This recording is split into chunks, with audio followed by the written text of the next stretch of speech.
America's goals and Ukraine's goals are not the same. American interests and Ukrainian interests are not the same. And as much as Biden previously and Trump now have said, we will defend Ukraine, we're going to protect their sovereignty, the reality here is their goals are not the same. American goals are very different to what Ukrainian goals are. Ukraine wants to survive. It wants to keep its country intact. The only way to do that is you have to reverse the gains Russia has made. America's priority is actually very different.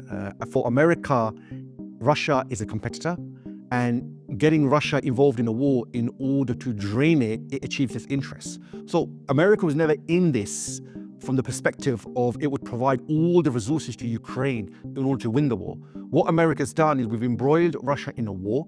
Now that will mean there will be negotiations at some point with Russia, and that's where America will get concessions. So Pete Hegseth's speech at NATO headquarters in Brussels was very clear on this, that it's just silly for Zelensky to think that he can regain the territory he's lost.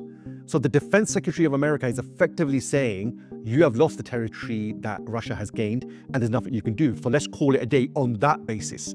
Now, at least for the last 2 years, victory wars, the territory Ukraine has lost, America and Europe will help them actually get it back.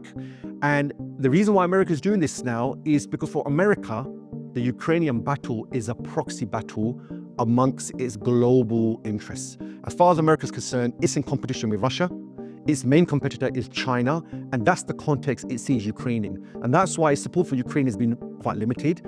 And it was only going to be a certain amount of time before America said, let's call it a day on this, because we've got what we potentially can. And what that means for Ukraine is quite irrelevant to America. As far as America is concerned, they've got what they needed, which was never going to be a victory for Ukraine. And that's why for America, Ukraine was just a proxy.